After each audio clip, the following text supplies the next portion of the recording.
Okay, so let's get started. I'm really delighted that our faculty affiliate, Nicola Lacetera, is going to be speaking to us today. Nico's one of the first people I approached about talking about Schwartz Reisman when we were in the early days of trying to figure out what should we do with this institute and where should we take it. And I'm really glad to hear from him about his work today. Nico is a professor of management here at UTM, University of Toronto, Mississauga, cross-appointed in the Rotman School of Management, where he's my colleague, and the Department of Economics. And as I mentioned, one of our faculty affiliates. Nico is also a research associate at the National Bureau of Economic Research and CESIFO. You'll have to tell me what that is, Nico. What's the acronym? It's CESIFO. It's the Center for Economic Studies in Germany. It's a major research center. Wonderful, great. Also does behavioral economics in action at Rotman, U of T Center for Ethics, the Institute of Management Innovation, and the Canadian Center for Health Economics. So I'm very glad you got Schwartz Reisman in the list there too, Nico. It's a good long list. Research interests include the study of ethical constraints to markets, the motivations for altruistic behavior, and other topics in behavioral economics. And in this talk, Nico's going to share preliminary findings from the series of survey experiments on individual attitude towards unregulated price changes in different markets, with a specific focus on whether and how people perceive and elaborate trade-offs between competing values and goals. So really looking forward to this. If you can take it away, Nico, thanks. Thank you so much, Gillian. Thank you, everybody, for being here. And I'm very pleased to present my current work. This is a joint project with Julio Elias, who is at the Universidad del SEMA in Buenos Aires, and Mario Machis at Johns Hopkins University. We're going to look at the social support for markets, and in particular, this idea of how people perceive just prices, or prices in general, what makes them just or unjust. I'm going to start, however, with historical or cultural reference, if I may. This is a theatrical play from Eduardo De Filippo, one of the greatest playwrights of the 20th century. It's called Napoli Milionaria. They also made a version at the Stratford Festival, actually, a few years ago. This is the story of a family in Naples during World War II, a family who engaged in hoarding, essentially accumulating different goods, predicting their scarcity in the future, and making a lot of money out of selling these goods, especially coffee, but also others. During the war, they enriched themselves, but eventually in the play, they pay the moral cost of their behavior in terms of their own dignity, but also the deterioration of the social fabric of their neighbors. So if on the one hand, they were somehow being good entrepreneurs, anticipating the shortages, and providing the goods at the price that the market was commanding, that particular market. So they were doing something that, from an economic point of view, made perfect sense. On the other hand, the play really stressed the moral and social aspects around it. I love this play because it's a great play, but there is also something that reminds me of this gentleman here when he was young on the left, when he was a little older with his grandchild on the right. His name was Nicola Lacetera, surprisingly, and he owned this little store which now is closed. And during the war, he had the ability to, he had access to a lot of goods, but he decided that he didn't want to spike any of the prices for the good of the small village he was living on. He was my grandfather, and this is a village in southern Italy. And he was at grade 3 dropout, so he didn't know that this was part of a large philosophical debate going from Thomas Aquinas to John Locke and others, understanding what makes a price a just price. Is it moral, acceptable to raise the price to what the market commands given the condition, or are there some limitations to what we can do? And this is something, people talk about in different sectors. Healthcare is one of the sectors where this idea that companies shouldn't profit too much. For example, the market shouldn't dictate the price. Those of us who live and been living in Toronto for a while might remember the shooting back in 2018, for example, in the charity context on the Danforth, where tickets were on sale for $50. They were sold out very quickly, and people started a second-hand market with tenfold prices, and there was this moral outrage. And sites like Gigi and so on had to shut down this second market because it was considered morally unacceptable. We saw it, of course, over the last couple of years with the COVID pandemic. You might have read back in March 2020 the case of this gentleman, I think in Tennessee, who had had realized that there might be a need for hand sanitizer. He accumulated almost 18,000 bottles of hand sanitizer in his garage and started selling them on Amazon at a significantly higher price. And this is a quote from this New York Times article where he says, I was fixing inefficiencies in the marketplace. Some areas of the countries need some products more than others, and essentially I'm helping. Supply meeting demand. That's all I'm doing. But there was public outrage, public shaming on social media, and eventually he also faced legal consequences. We see different reactions to the recently approved drug by Merck, anti-COVID medication. On the one hand, we have people pointing to the unfairness of the price that was set for this medication. Is $700 per treatment course. On the other hand, you see people saying, well, the price just reflects the social value. That's what the normal dynamic of demand and supply brings. So unless we want to destroy incentives for companies to innovate, we have to accept as the best course of action the market to sort of, without any regulation, to set the price.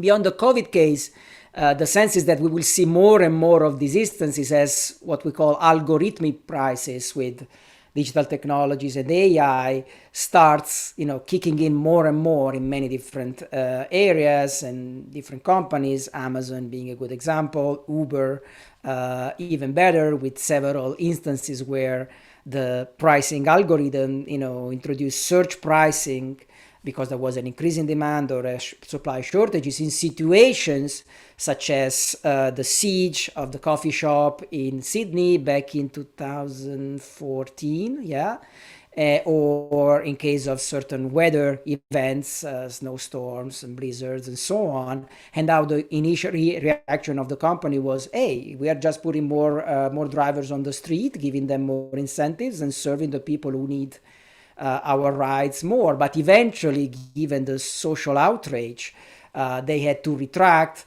apologize, offer free rides, and so on and so forth. So this is a tension that is likely to be there for a long time, and very often we see this as a contrast between the just or the fair price and the efficient price. But because this is so frequent, perhaps we should think of the problem as part of the same, of this essentially dichotomy, part of the same problem, how we can actually achieve prices that strike a balance between efficiency in the Econ 101 sense and a concept of justice or fairness. In a recent chapter, Jean-Francois Bonnefond, Nazim Sharif, and Yad Rawan have an interesting quote. They say, one must realize that if people are not satisfied with the principle that guide algorithms in general, they make a more general argument, they will simply opt out, just nullifying the prospective social benefit. So unless there is social support, there is buy-in of a society, of a community about certain economic practices that are potentially producing social value, social welfare, then those benefits will not realize. And so it's important, as economists being big on markets, to try and understand how people think about markets, about regulation of prices, and so on. And in here, we're following a tradition, sort of a rediscovery, in a sense, of the importance of just go there and ask people what they think about a topic. This is something, of course, that political scientists and others, philosophers more and more are doing, but we're trying to bring this survey-based approach to economic issues together with other scholars, of course, that have been working on issues like preferences for distributions, perception of racial gaps, preference for health versus civil liberties, especially during the COVID crisis, markets for certain products.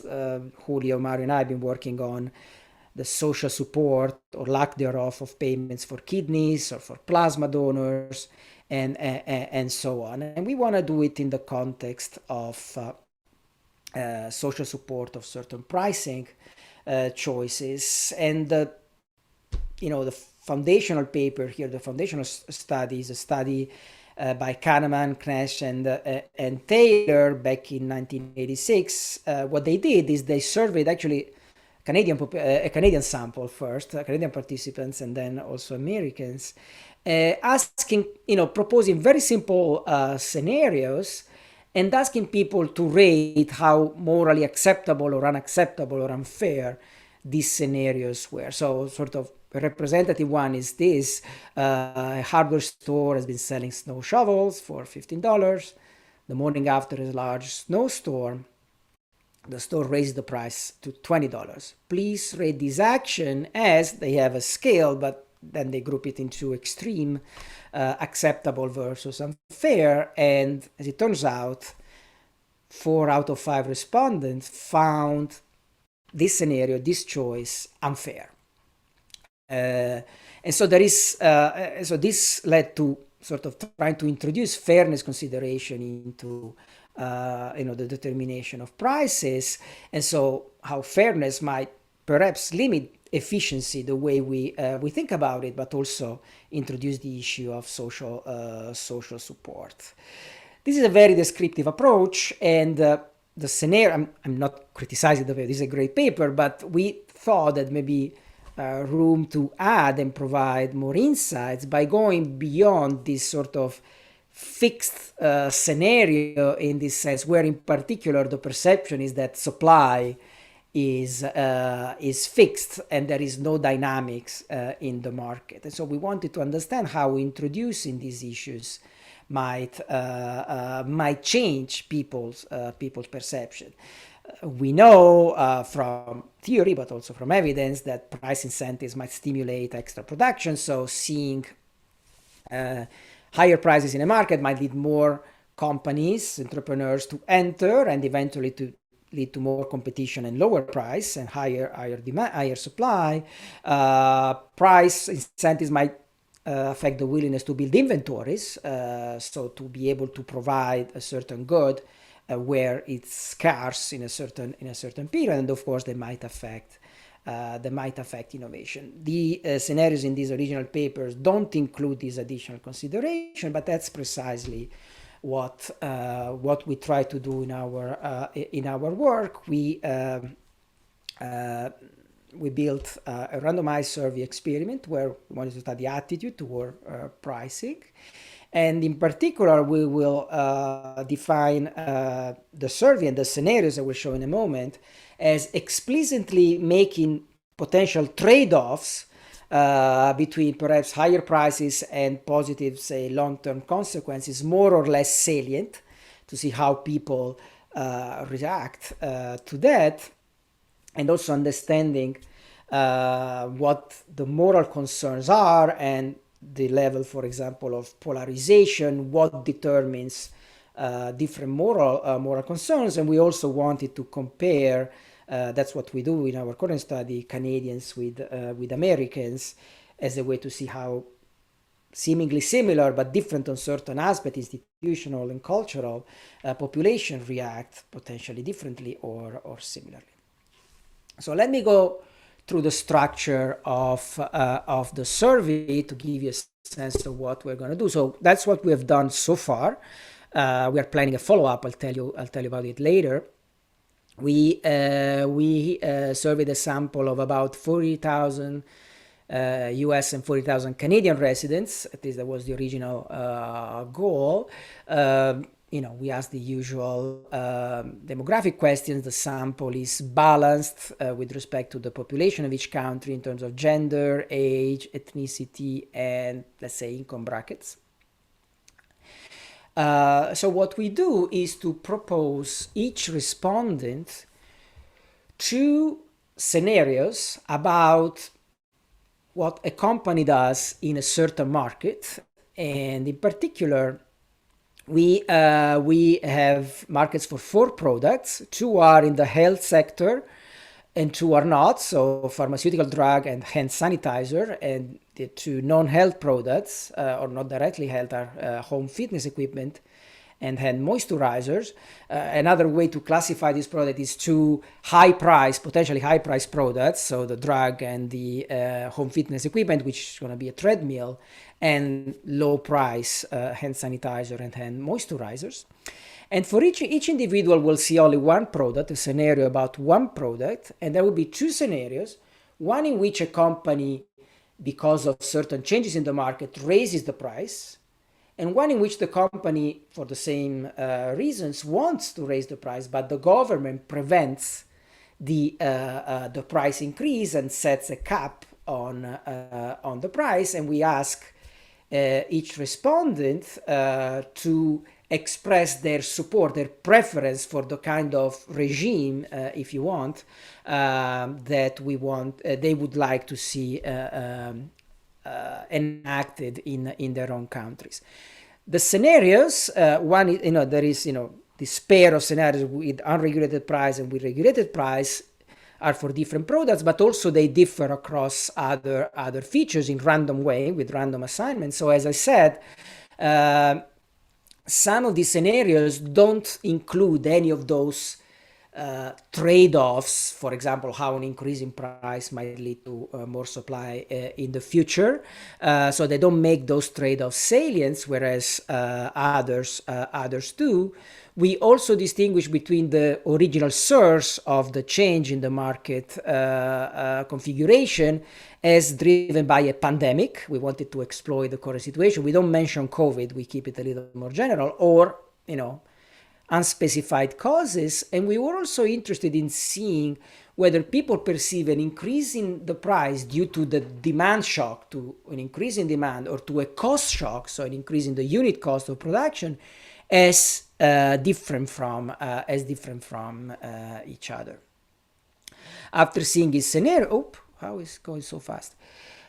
After seeing his scenarios, we asked respondents to give a moral assessment to tell us how fair and how morally acceptable each scenario was, and then to choose, as I said, between the 2 scenarios.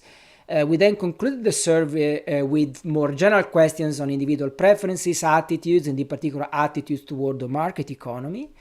And eventually, this is shaded because we still are working on it. We will also add to the vignette-based survey also an incentivized part with the possibility of people to make a donation to an organization. We'll tell you more about it later. Just to clarify, let me give you, a direct example of what these scenarios look like. This is the case of the pharmaceutical drugs. The other are quite similar, but let me give you a sense. So the first scenario, which we call the market-based scenario or the unregulated price scenarios, might read like that, and there are different colors. So it starts by saying an infectious disease pandemic hits a country. That's for the pandemic case. We leave it unspecified for the non-pandemic case. Before the pandemic, this is the pandemic case, a pharmaceutical company developed a drug for the treatment of a certain condition. It was selling the drug for $200 per treatment course. During the pandemic, new evidence shows that the drug is also effective at reducing the severity of the new infectious disease. We were inspired by the remdesivir case. As a consequence, the demand for this drug increases. This is the demand scenario. In the cost-based scenario, we substitute this phrase by saying that there is an increase in the unit cost of producing the good. The company raises the price of the drug to $1,000 per treatment course. Now, the scenario where trade-offs are not salient ends here, okay? And it's the same for the price cap scenario, with the difference that, we say the company plans to raise the price of the drug to $1,000. However, the government decides to prevent that and imposes a price cap at $200. Again, we end here for the scenarios with no salience to trade-offs. In the conditions with salient trade-off, we add, in the case of the drug, in particular, and in the unregulated price, about 30% of patients in need manage to obtain the drug in the next 12 months. 1 year later, pharmaceutical companies introduce new drugs for the treatment of the new disease. The increased supply and competition drive the price down to $300, and about 80% of patients in need obtain one of the available treatment drugs.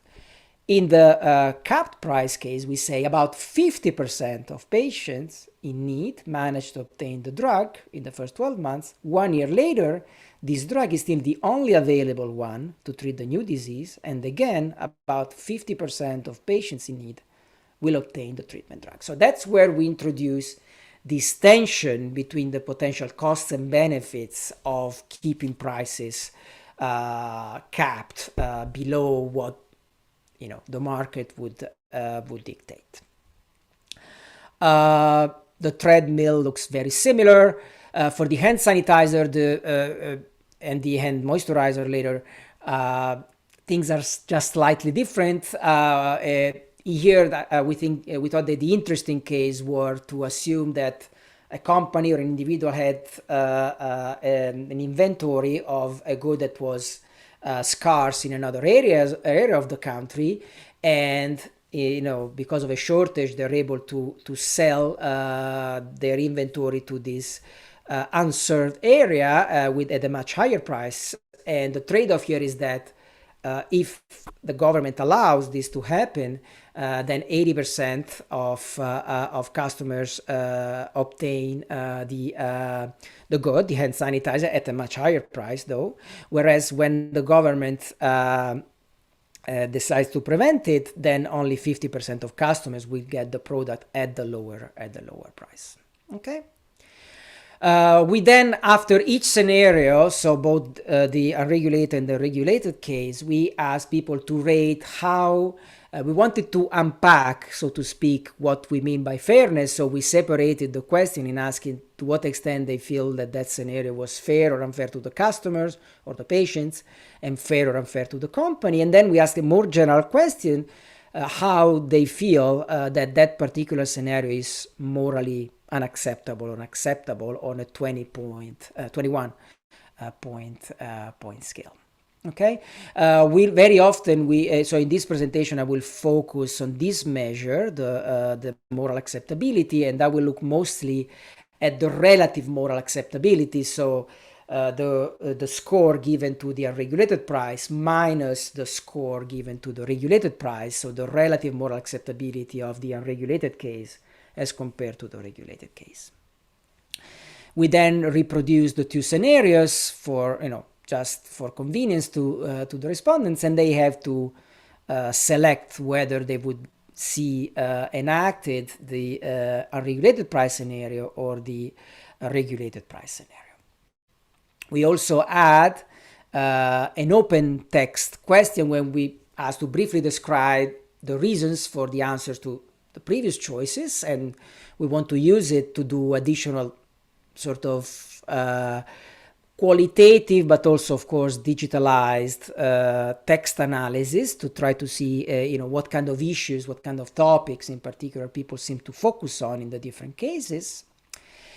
And among the various questions in the final part of the survey, the one we were particularly interested in is these three questions, which give a measure of attitudes of people toward the role of markets in society. So the first one asks people to rate how fair or unfair the market system is for them, how conducive or not conducive to innovation and growth. And then we ask a question about the role of government in the economy, and they have to respond how much they think the government is doing too much versus too little. And what we use mostly is the average of these three answers, these three scores, as our pro-market attitude measure. Okay? All right, so this is motivation and the setup. Let me tell you what we have so far out of the data that we have analyzed for the May wave of the survey and the insights that we think we have out of it.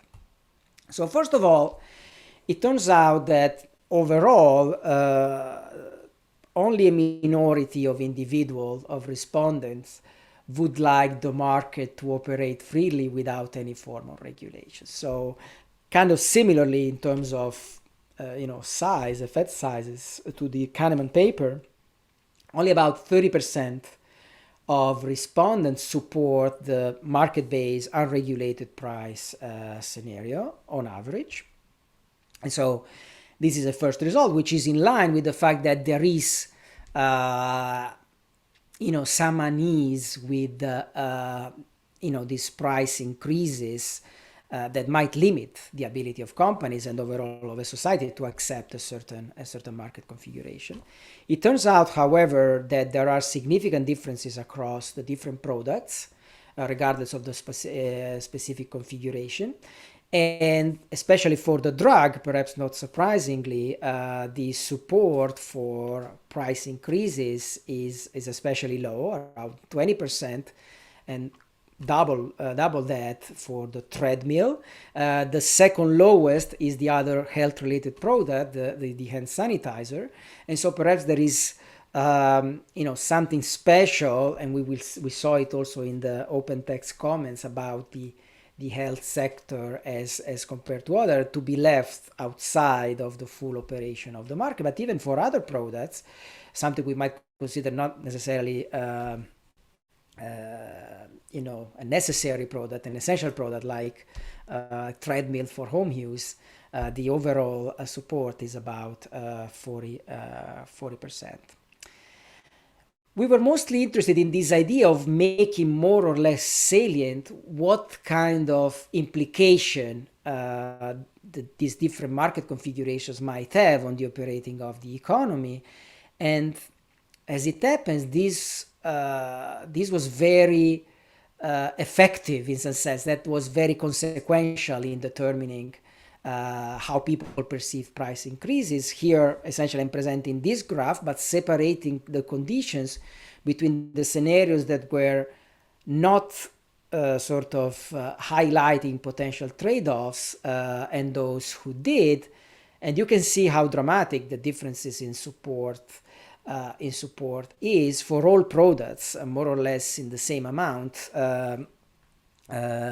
We see that when one makes these supply consequences more explicit, then people seem to reconsider to some extent their interpretation of what a price increase might mean for society. So this was a pretty large effect across the board. It turns out, as we conjectured, that also a cost-driven price increase has a slightly higher level of support for all products than a demand-driven increase. In a sense, when costs go up, there is a sense that it's fairer to sort of share the burden of this higher cost. Julio, my co-author, just yesterday sent me a picture of a restaurant he was going to. He's in Chicago right now. That was saying, due to the increased cost in some raw material, the prices, the menu prices in this restaurant are higher. So actually, company make it clearer, perhaps precisely for these reasons. We didn't see much of an effect of making the scenarios about being responses to a pandemic, especially for the health-related products. But overall, it seems that what we're measuring here is sort of more general preferences for certain market configuration than something driven just for the current COVID situation. Not so much of a difference between the US and Canada, with the exception perhaps of the non-health related products, where we see Canadians being less in favor of letting the price float and in particular increase. We can put all of this in a regression framework. Here the outcome variable has a value of 100 if a person chose the unregulated price, and 0 just to express all the coefficients in percentage point terms. 0 if they chose the regulation, the price cap. And we see in particular the very large and strong statistically significant effect of making those trade-offs more salient. We see significance overall of the cost explanation as opposed to the demand-driven explanation as well. So these are the basic results, and remember we wanted to see to what extent these results are related, are driven by the information that we provide, as opposed to other considerations that people might make. And in particular, remember toward the end of the survey, we asked these questions about individuals' attitudes in general toward the role of markets in the economy. And one might ask, well, what determines what here? Maybe by looking at different scenarios, at different products, people change that perception of what the role in the market of the markets in a society in general is. But overall, for the structure of the surveys, there were several questions before getting to this one. But perhaps more importantly, there was no difference in the average response to those questions in the various conditions, with a few, exceptions that can be explained just by chance. But in general, it doesn't seem that people overall views of the role of markets in society depends on what they saw or the particular random conditions they were assigned to. And so we are confident in taking these attitudes toward markets as predetermined with respect to our experiment. And in that sense, we can interpret causally somehow the role of these views on the choices that people made. So as such, we represent here the distribution of responses to those three questions. We take the average of those three scores, and we plot the distribution of this pro-market attitude separately for those who chose the unregulated price scenario. This is the red area.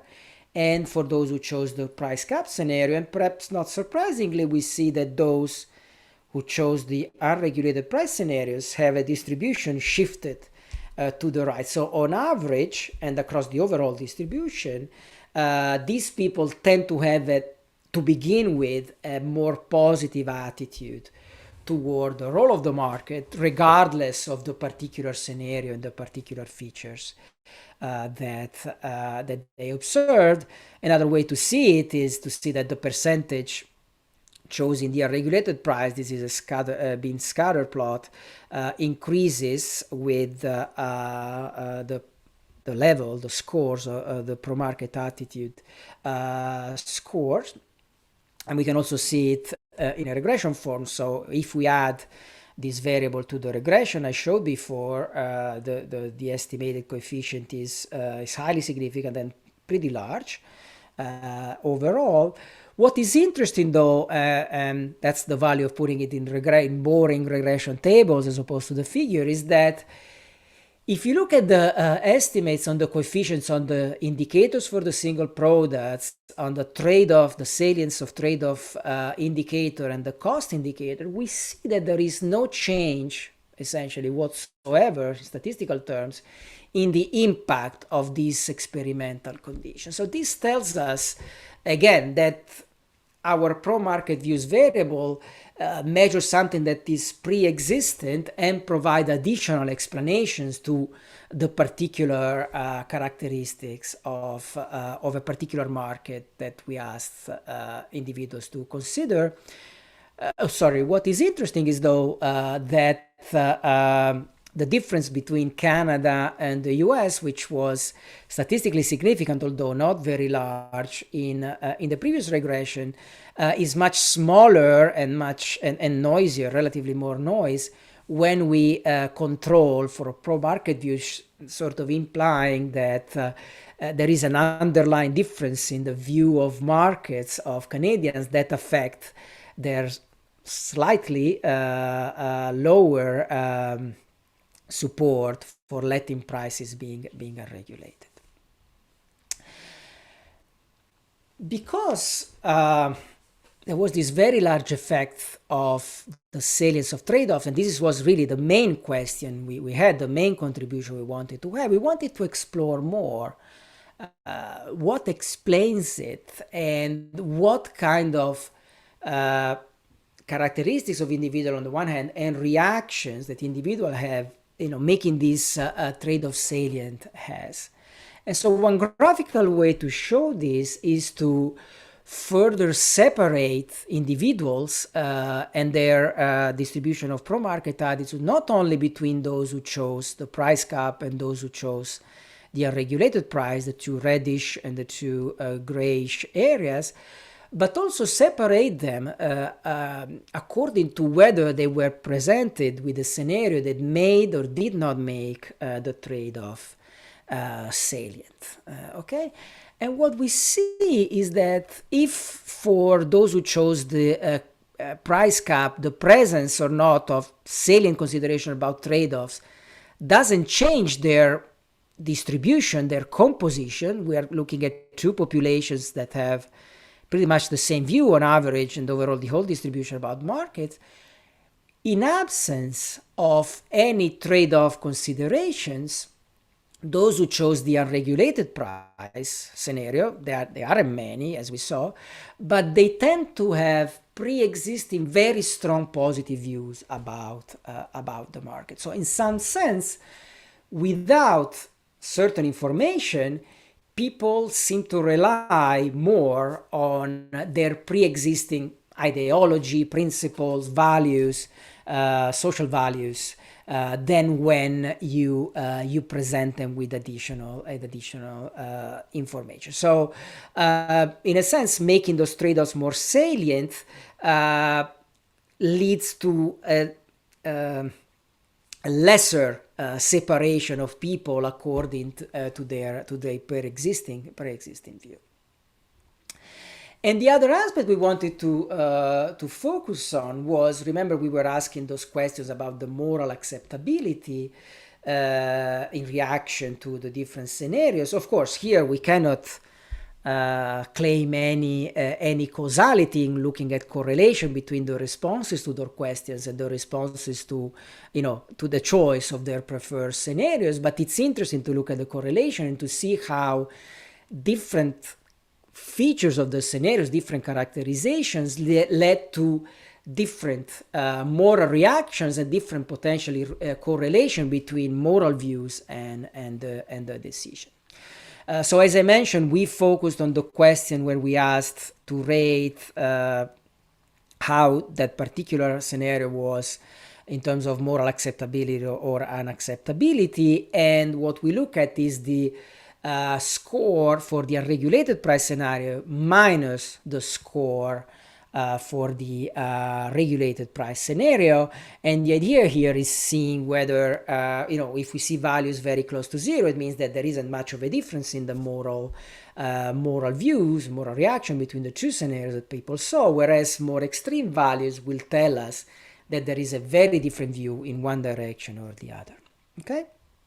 So the relationship is strongly positive. So those with higher moral, relative moral acceptability of the unregulated price scenarios are much more likely to choose that particular scenario. Perhaps no surprise there. And again, the regression estimates, though, point out something that we found quite interesting. So in part, the effect of different views about the market is attenuated when we control for the moral reaction. So there is a moral component as well that interacts with views about the market.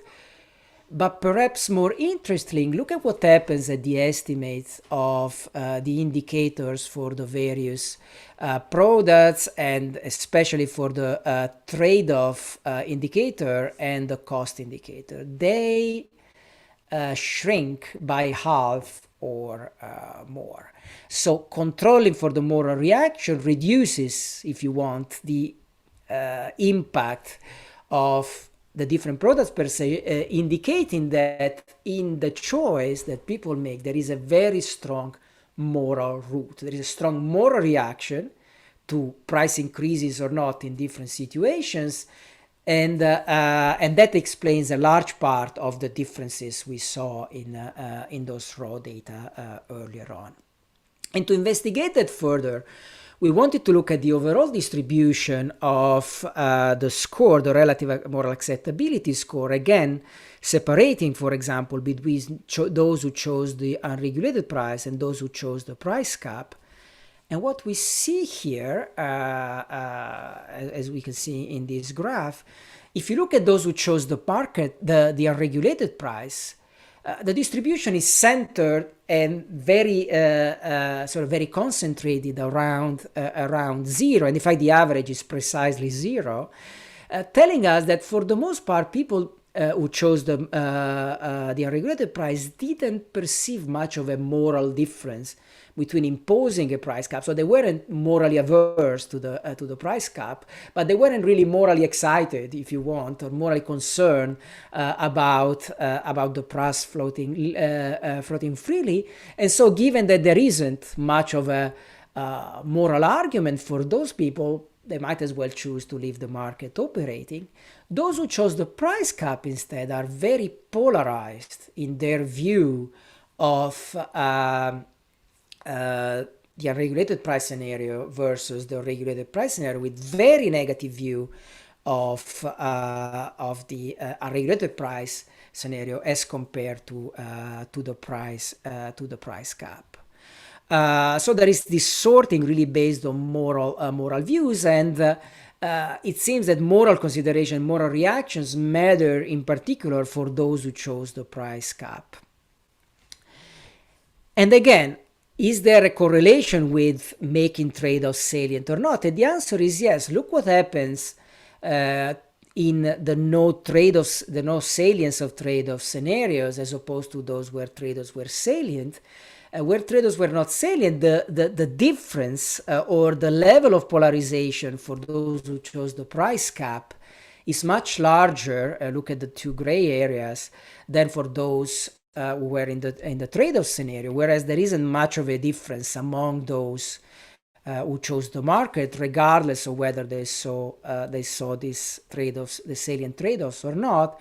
We can also flip and focus on the left on all those who chose the price cap scenarios, separating those who chose who saw more salient trade-offs and those who didn't, and you see how different the moral reactions are. So again, we see that in absence of additional information or in consideration of economic consequences, we do see that people rely more strongly about, in this case, their moral views. So if for choosing the market, underlying views about the market in a society seems to be more relevant. When it comes to the price scenarios, it is the moral aspects that is more relevant.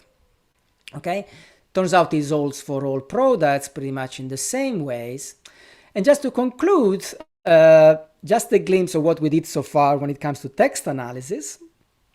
All we did is some word frequency analysis and word clouds. Just wanted to show how arguments related or words related to morality were more frequent among those who chose the price cap, whereas words more related to demand, supply, economic considerations were more frequent among those who chose the unregulated price.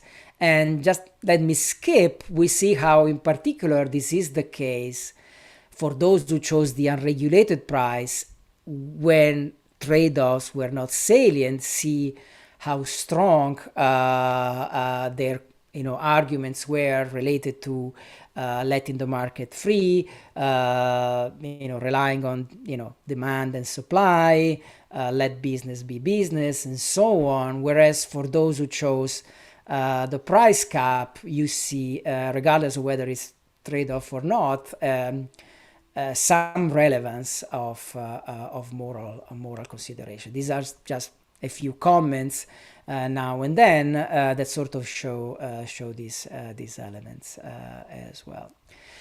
So to conclude, we find evidence of widespread negative attitudes toward market-driven price increases, but also we show that the nature of products matters, and then the awareness of potential market dynamics and economic consequences attenuates overall this opposition. And one implication here is that providing information, potentially evidence, about the causes and consequences of price increases might affect the level of support that people have for certain transactions and certain prices.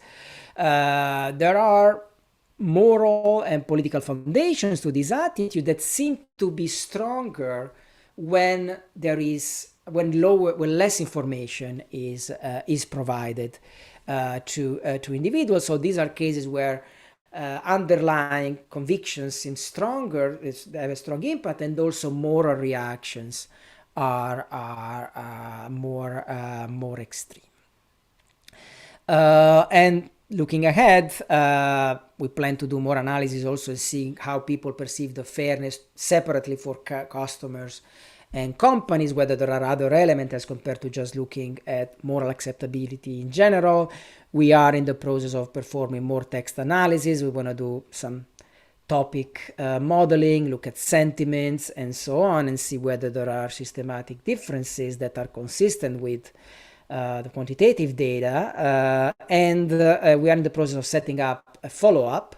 What we want to do is contacting the same individuals, and in particular to those who saw a scenario with no salient trade-offs, to show the same scenario on all features, but with salient trade-offs, to sort of see even within individuals if we see a change in views, and in general if we see consistency of response. And then we will add these costly decision experiments in which we'll give individuals the possibility to earn $1 if they allow us to donate another $1 to an organization that is very much pro-markets, pro-free markets. And so the idea here is to see whether people are willing to give up $1 to show their opposition to sort of purely free, unfettered markets operating. And that the idea is to see whether this costly decision is consistent with the hypothetical scenario-based decisions or answers that people gave. All right, this is all on my end. Thank you so much for your attention, and I'm very glad to take your questions and comments and feedback if you have any. Thank you so much. Great. Thanks, Nico. Really, really interesting work. So maybe I'll just go to a couple of questions to get us started here. Yeah. Dennis, do you want to kick us off?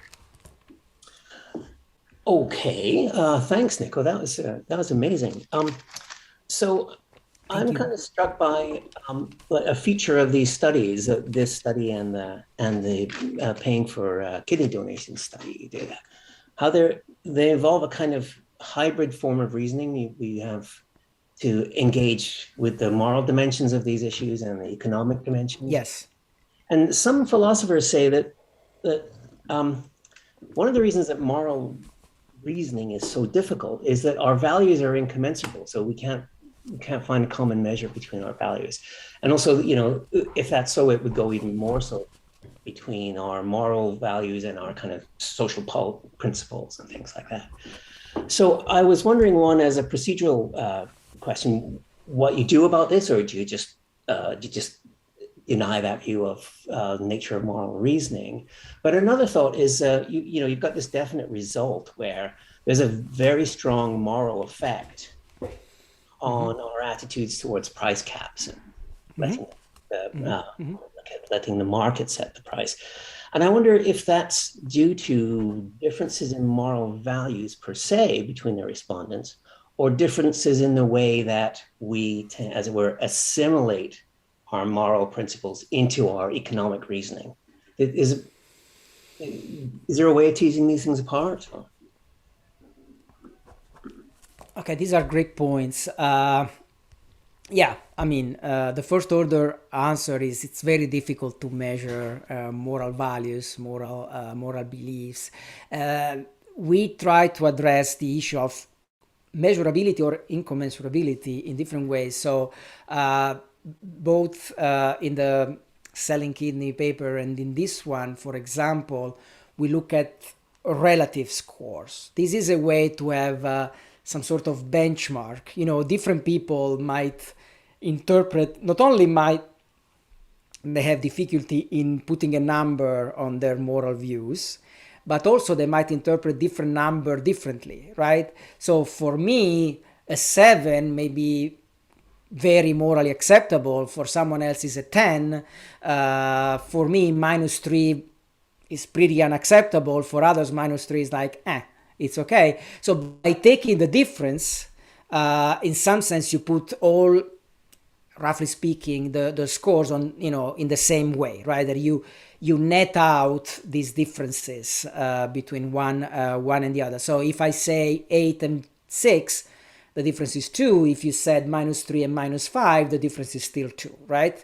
And we don't know, I mean, how people see it, but, you know, it's the relative value that matters mostly to us.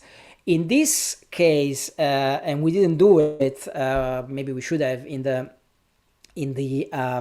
the kidney case, we added this free text motivation as a way to get in a less structured way to what people stress more. What happens is that in the meantime, I got interested in text analysis, and so we decided that we wanted to do that.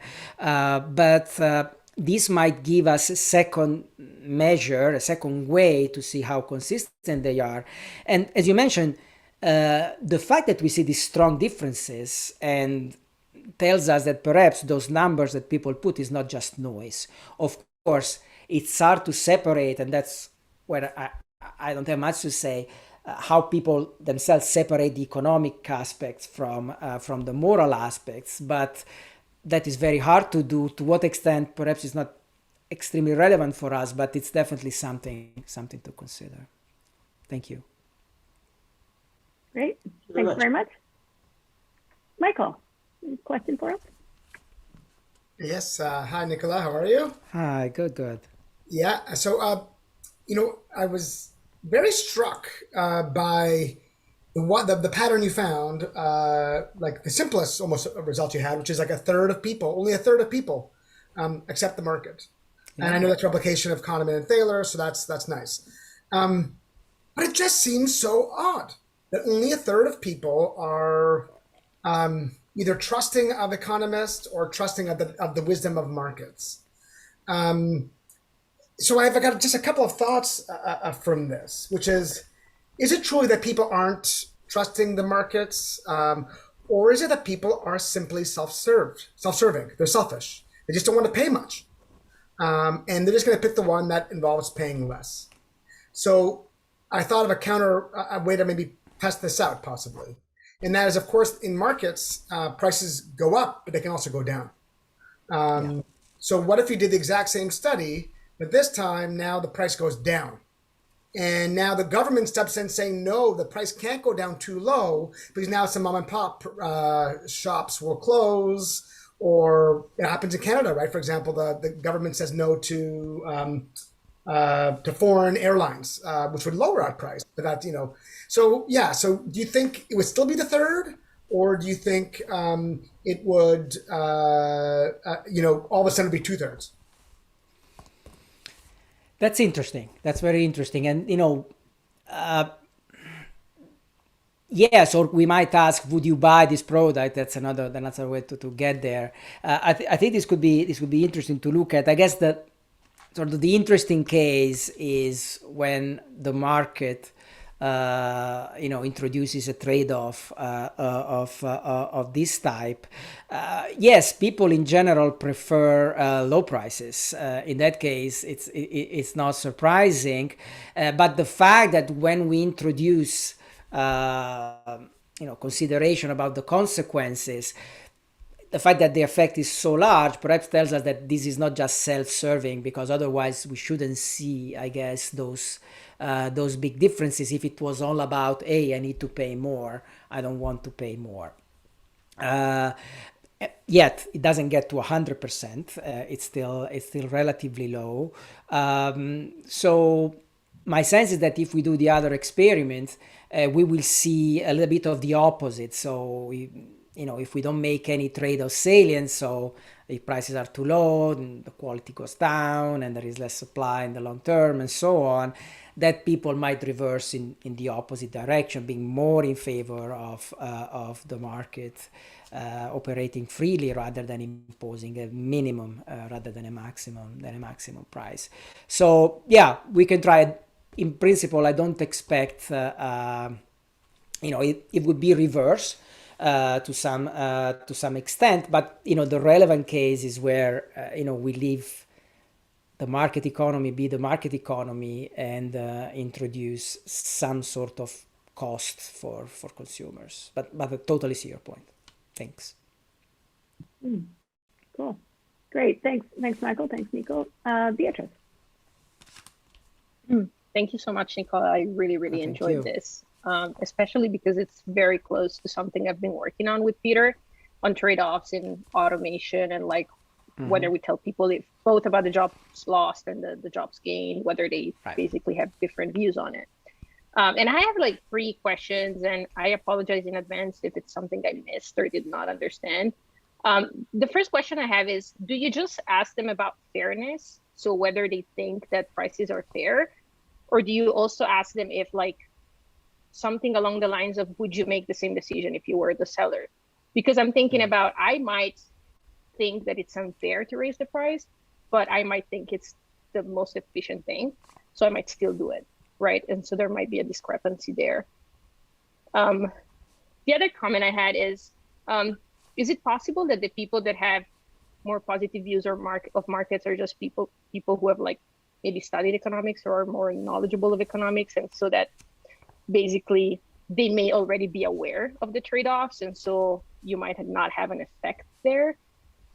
And then the third question I have, and here again, I might have missed it, but I was wondering if, because you were saying that you added, and here just walk me through this. So you asked both the fairness question and the moral acceptability question after the treatment, is that right?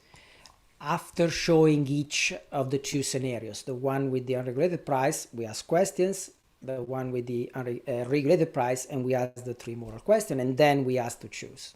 Yes. Okay. Because one question I had is, if your independent variable is the treatment and your dependent variable is fairness, if you put in moral acceptability as a control, then isn't that post-treatment bias? Basically, so you're kind of killing the direct effect of the treatment on fairness. And so I was wondering if maybe mediation analysis in that case might be better, in which you can see exactly what the direct effect of the treatment unfairness is and see what the indirect effect through morality is, if I'm making any sense. Interesting. No, totally. So thank you. So on the first point, we don't ask them, would you raise the price?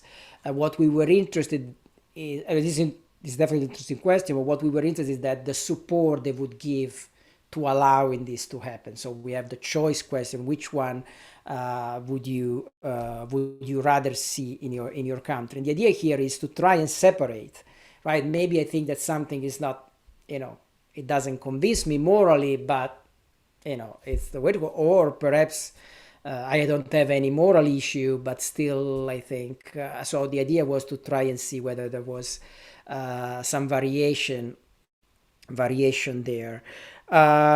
So we don't know what these people studied, but what we found is that people with a college degree or more, as opposed to less, and with higher income in general gave higher support to the market, to the unregulated price scenario, as opposed to the other scenario.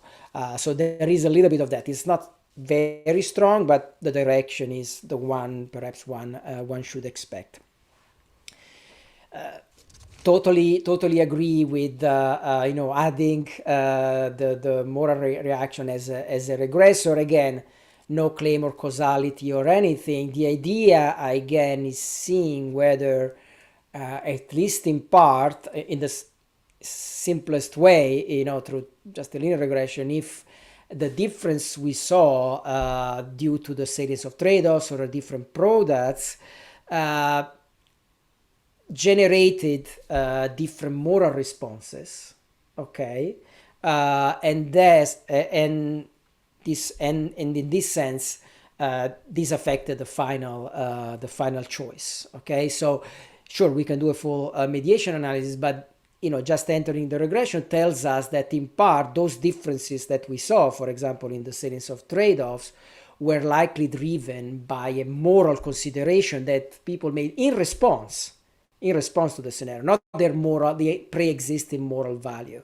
We don't ask them how important it is. Is it fairness in your life, or is it, I don't know, loyalty or other things? We just wanted to see the reaction. Of course, we also did the opposite, so we used the moral reaction as an outcome variable, and it turns out that the scenarios with salient trade-offs have much lower moral concerns than those without the salient trade-off. The analysis of the distribution tells us, I think, something interesting, because it tells us in which circumstances, by which people this reaction is stronger, and so it's more correlated with the outcome, essentially. Thanks. Great. Thank you very much. Jack. Hi, I just was curious about the follow-up experiment you were describing briefly with the charitable donation. Is that you're using it's a real money experiment? Yes. Is that right? And you've chosen some charitable organization which supports free markets. Yeah. And then exactly. you have like a pile of research money. And then I wonder, how much money could I get to do an experiment with a charity I like? I'd like to. Okay. I should get into that. Sounds like a good.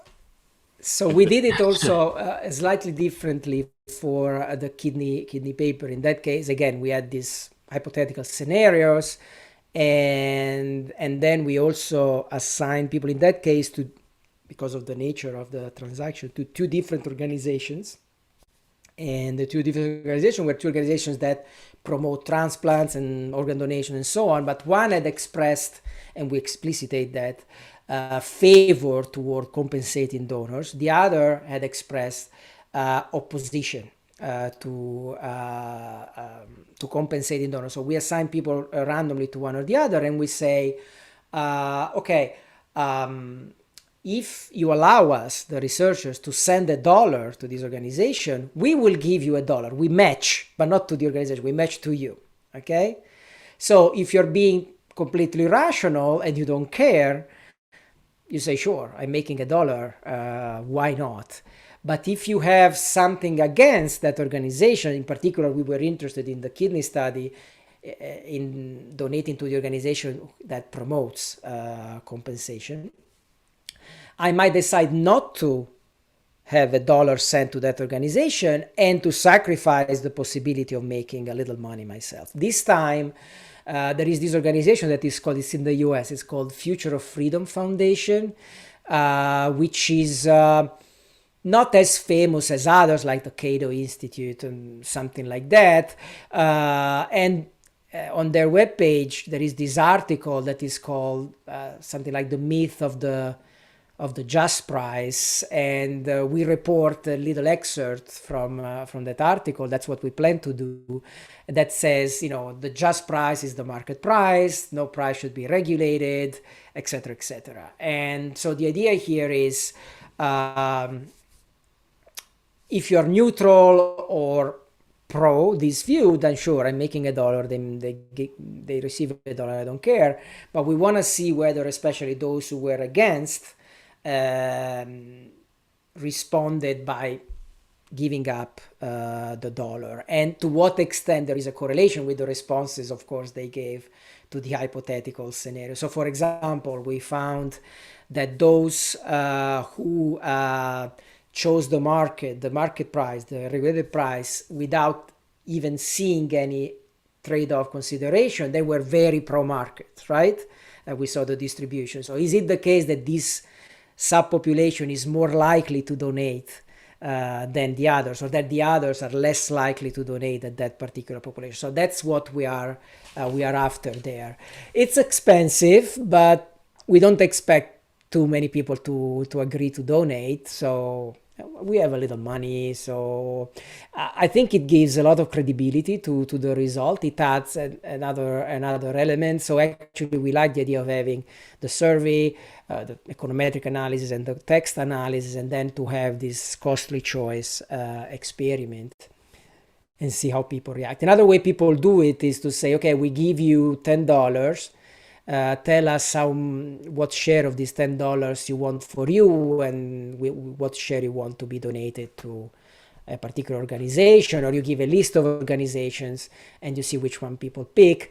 But this also has to do with fairness concerns, and if you give too many choices, then it's hard to interpret the results. So we constrain it a little bit to get the point we are interested in, and that would also be more expensive. So. If I could, I realized I didn't put a clear question in my question. Oh, sorry. I think the question is, it's a research ethics question.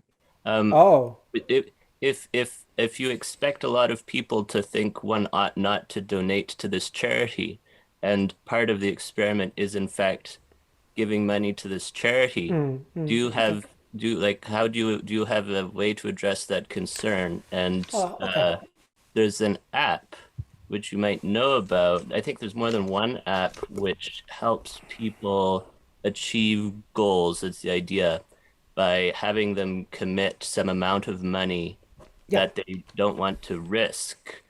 Insofar as that app exists and has users, they probably already have a bunch of data.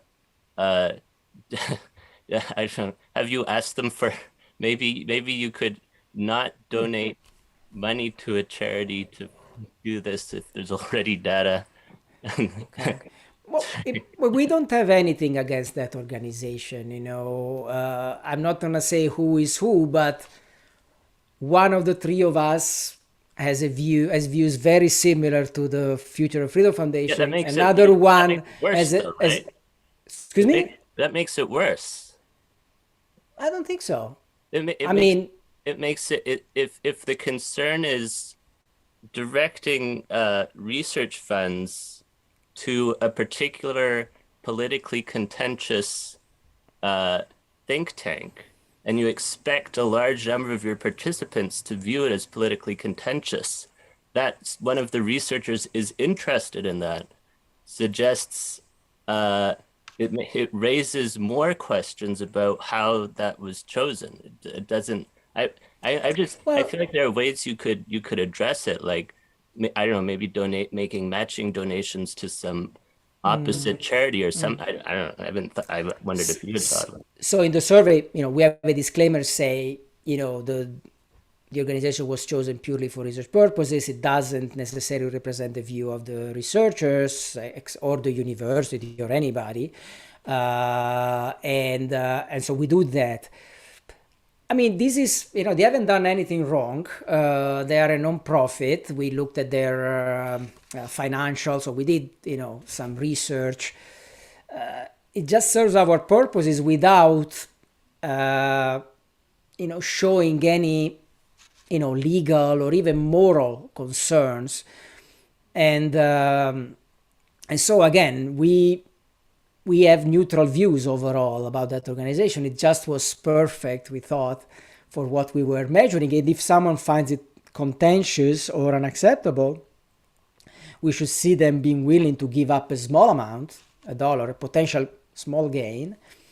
And, we're not the first to do this. So this may be a more general problem. This is a technique that people are using. Of course, some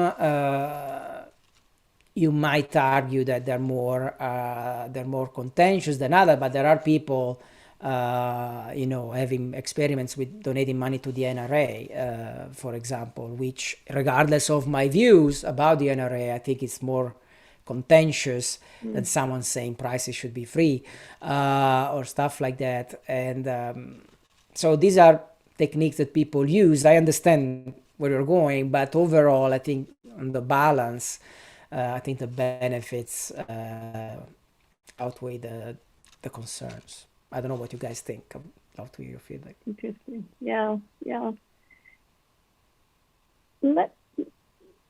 Can I ask you, because a lot of questions from me, and I'm trying to decide.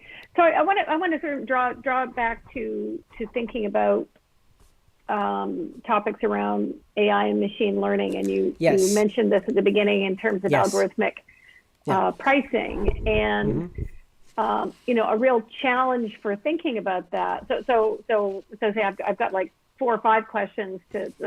It'd be kind of cool to run the experiment to see if there are different attitudes if it's algorithmic pricing versus the shopkeeper, or the individual, that person hoarding, and so on. This is something we're planning. Yeah, this is something we're very interested in. Yes.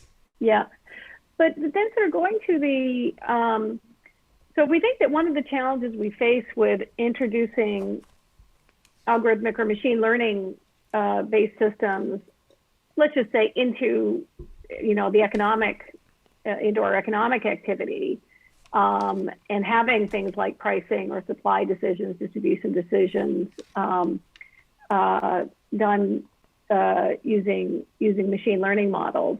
And we sort of have this basic challenge of how do we get those aligned with human values so that the machines are pricing or distributing according to the values that we want to see there. So that gets me wondering about this kind of research, sort of behavioral research like this. So do you think of this as kind of producing data that we could feed in? So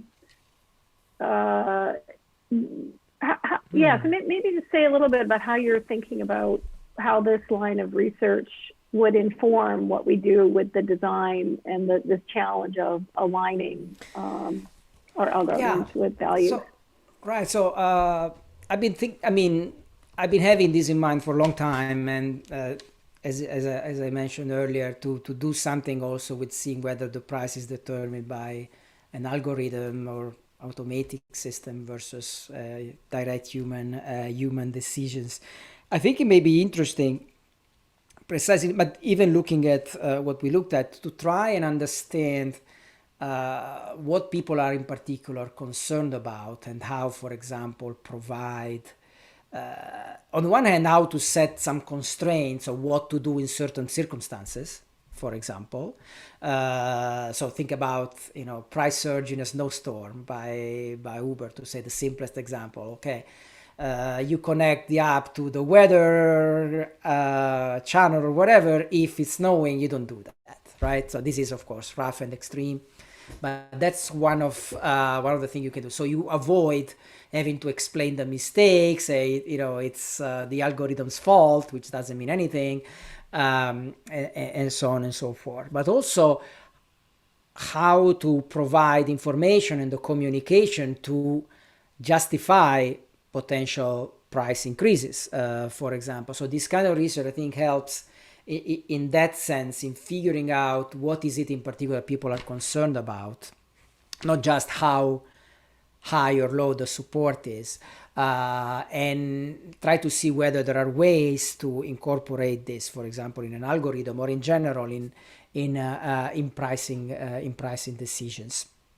So I guess that's where this research might go in informing or feeding also automated decision making in these circumstances.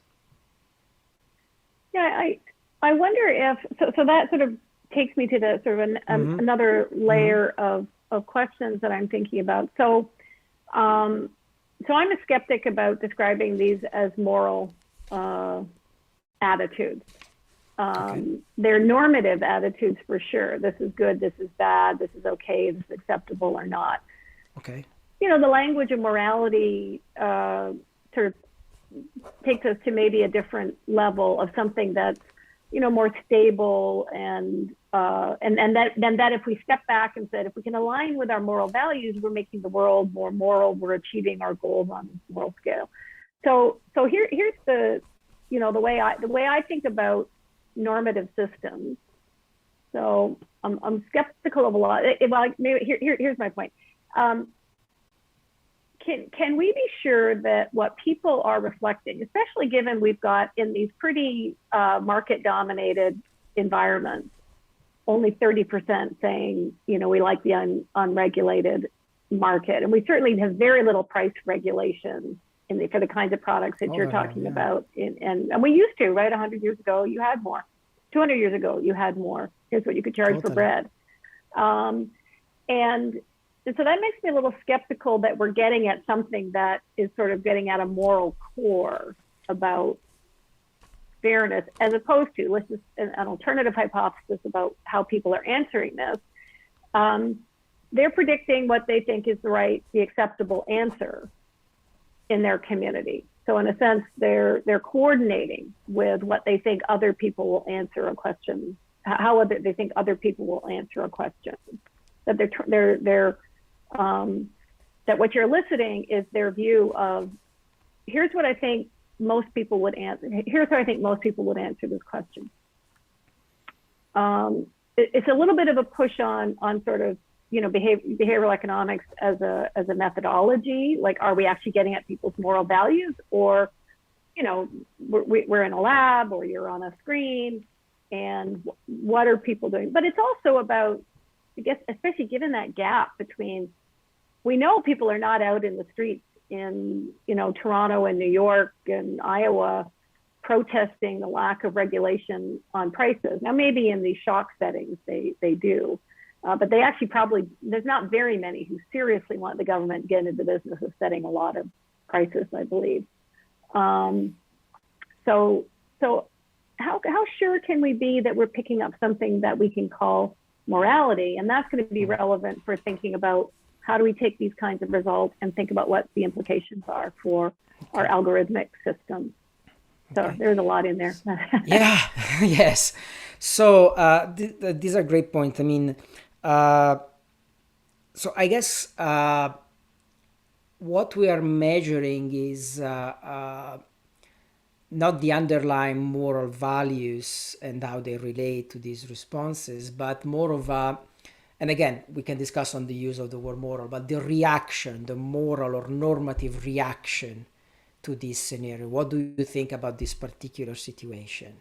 So that might vary because it's not something intrinsic, essentially. And in fact, we do find we do find the distribution. So different people, select different numbers also in relative terms. And perhaps this alleviates the concern about people trying to coordinate of what's best for what their community of reference thinks, because people give pretty different answers in some sense. So there are very heterogeneous views.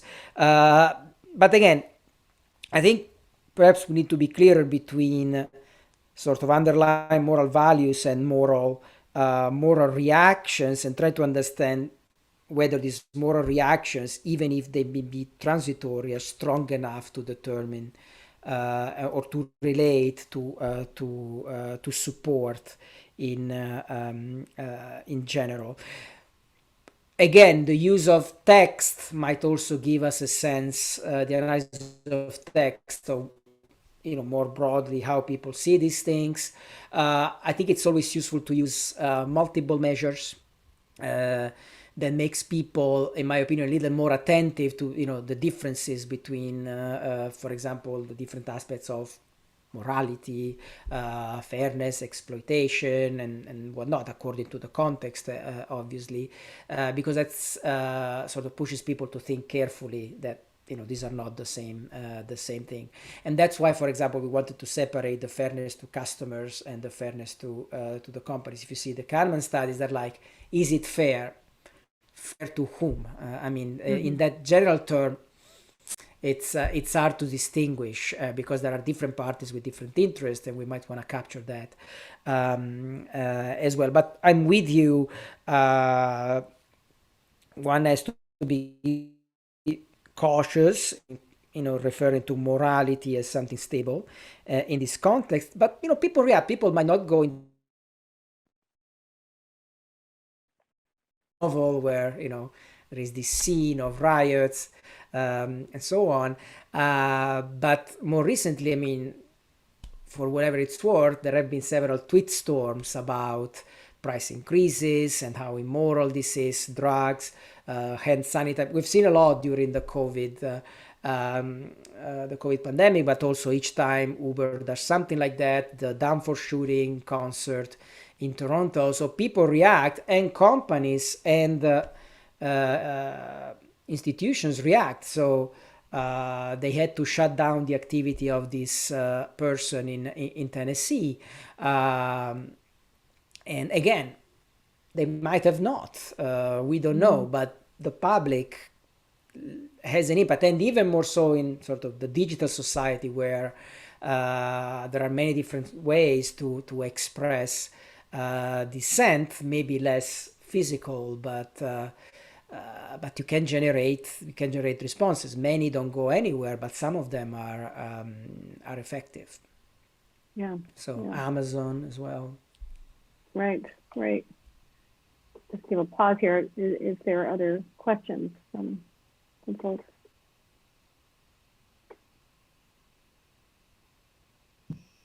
I have a follow-up. Michael.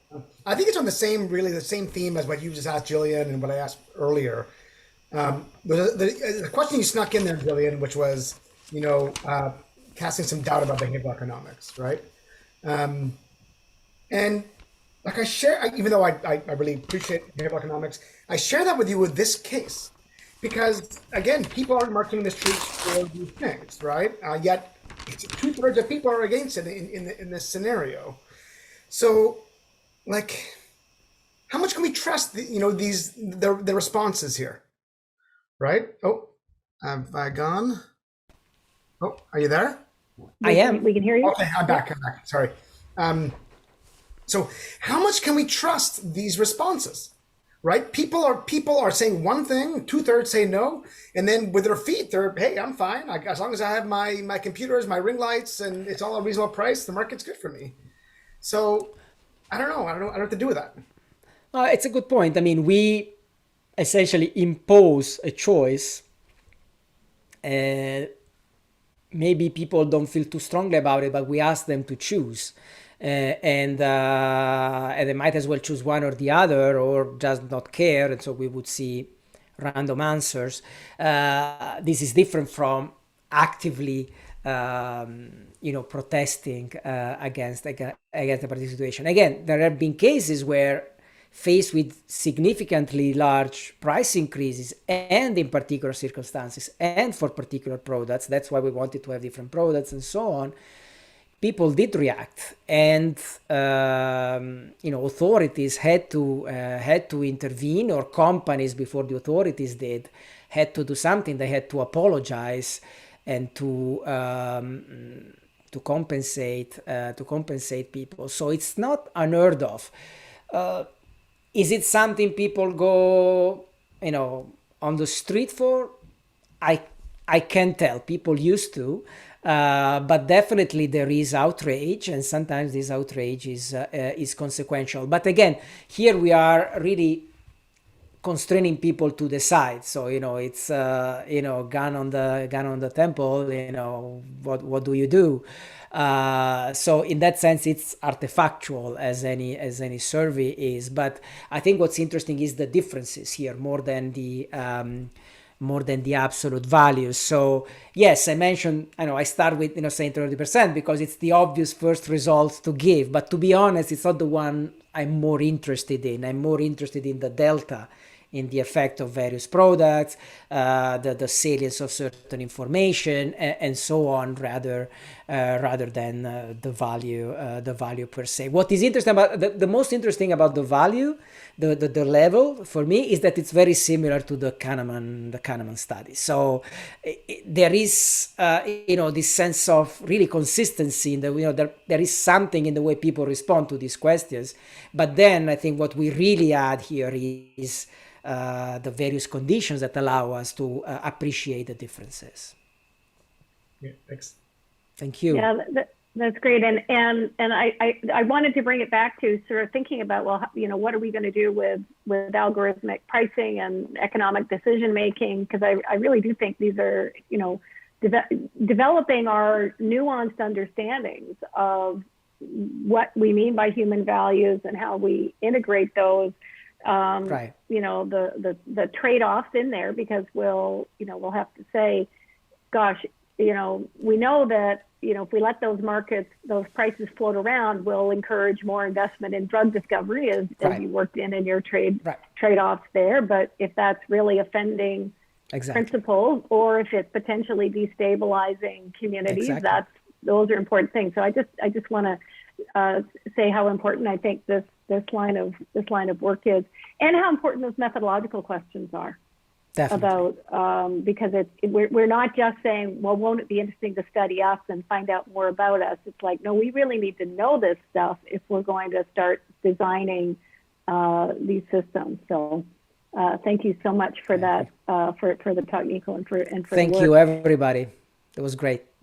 Yes, terrific. And so thanks everybody for joining us. And please also join us next week for David Duveneau, who's also a faculty affiliate with us from computer science. He's talking on explaining decisions by generating counterfactuals. That's our talk next week. And next week is our conference, of course, starting, so we're running Thursday through Saturday with the graduate workshop on Thursday, and then our sessions on human and machine normativity. So all of these questions on Friday and Saturday. So we really hope to see people there and at our workshop next week. And thanks again, everybody.